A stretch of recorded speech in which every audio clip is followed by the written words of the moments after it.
Assalamualaikum warahmatullahi wabarakatuh. Alhamdulillahirrabbilalamin. Kita ketemu lagi di pembelajaran Al-Quran Hadis. Semoga anak-anakku sehat walafiat. Salawat dan salam kepada Rasulullah SAW yang kita nantikan syafaatnya besok di yaumul akhir. Apa kabar anak-anakku semuanya? Semoga hari ini baik-baik saja dan kedepannya juga baik-baik saja. Tetap di rumah untuk belajar. Sekarang kita akan mulai pembelajaran kita, yaitu pembelajaran Al-Quran Hadis dengan materi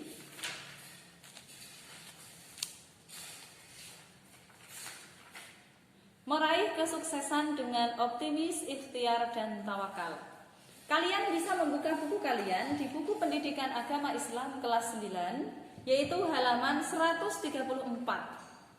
Kalian bisa pahami yaitu tentang optimis, ikhtiar, dan tawakal.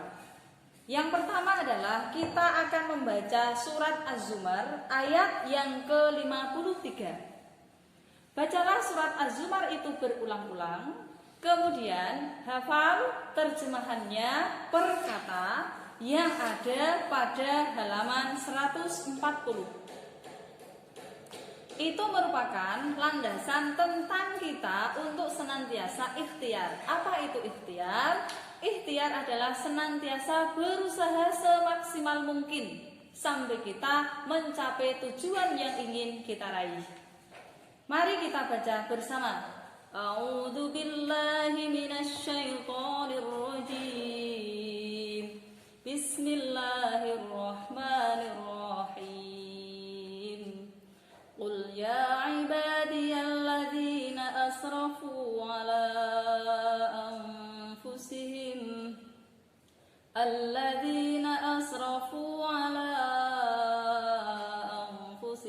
la taqnatu min rahmatillah innallaha yaghfirudz dzunuba jami'a innahu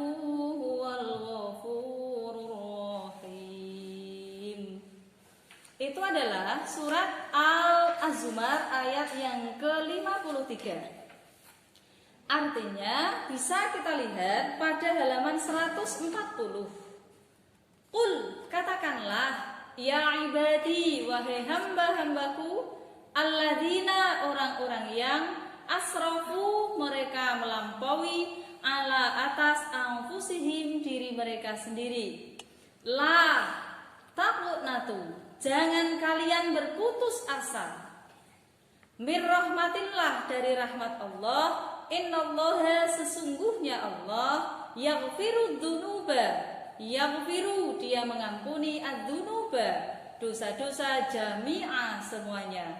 Innahu, sesungguhnya dia Allah, dia al-ghafuru, maha pengampun, ar-rahim, maha penyayang.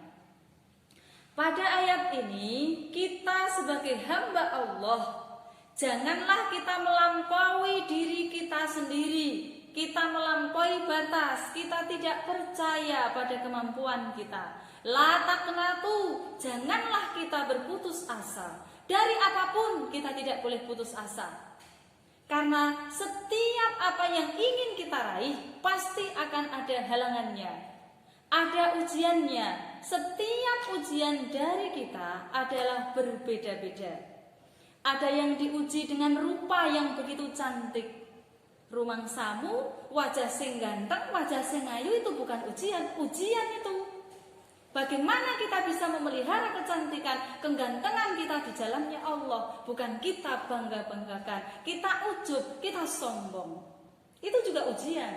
Kecantikan, ketampanan, kemiskinan, ujian. Allah mempunyai cara tersendiri. Kenapa kita diuji itu miskin? Jangan disesali dulu. Kita harus cari manfaat, hikmah dari ujian Allah itu. Kekayaan itu juga ujian. Ketakutan itu juga ujian. Sebagaimana difirmankan oleh Allah Subhanahu wa taala di dalam surat Al-Baqarah ayat 155. Semuanya ada di situ. Jadi ketika kita sedang diuji dengan berbagai permasalahan, masalah keluarga, masalah percintaan, waduh kok cinta jadinya, itu semua ujian. Sanggupkah kita melewati itu semua? Jangan pernah putus asa dari rahmat Allah, dari kasih sayang Allah. Karena inna ma'al usri yusra. Setiap kesulitan pasti akan ada kemudahan. Maka mari kita senantiasa untuk berbesar hati, selalu optimis dalam menjalani setiap kehidupan, setiap takdir yang kita lalui sekarang ini. Kita tidak boleh untuk iri terhadap kehidupan orang lain.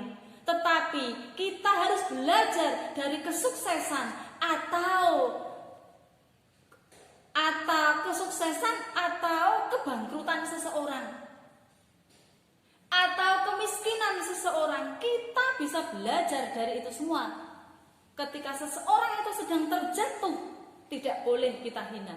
Tetapi ketika seseorang itu sedang melayang, sedang berada di atas awan, jangan dipuji setinggi langit.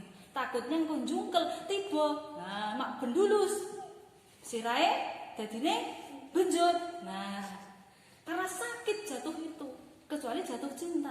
Masamu jatuh cinta itu tidak sakit, sakit juga kalau bertepuk sebelah tangan. Nah, ini. Jadi kita tidak boleh berputus asa dari rahmat Allah, karena sesungguhnya Allah akan mengampuni setiap dosa-dosa hambanya selama hambanya mau bertobat, mau kembali kepada Allah, dan tidak pernah menduakan Allah Subhanahu wa taala. Innallaha yaghfiru dzunuba jami'a. Semua dosa-dosa kita akan diampuni oleh Allah Subhanahu wa taala. Kecuali apa? Kecuali dosa syirik, menyekutukan Allah, itu yang tidak akan pernah diampuni oleh Allah Subhanahu wa taala. Oleh karena itu anak-anakku, maka marilah kita memiliki cita-cita yang sangat mulia. Lanjutkan belajarmu. Masa pandemi ini bukan berarti kita stop untuk belajar, tetapi kita harus berkreasi dalam pembelajaran kita setiap hari. Demikian untuk hari ini materi pembelajaran Al-Quran. Baca dan ulangi surat Az-Zumar ayat 53. Hari ini tugas kalian adalah hanya membaca, kemudian memahami makna dari surat Az-Zumar ayat 53 dan melakukan apa yang sudah saya sampaikan di pertemuan hari ini. Terima kasih, selamat belajar, mohon diulang dan terus diulang. Assalamualaikum warahmatullahi wabarakatuh.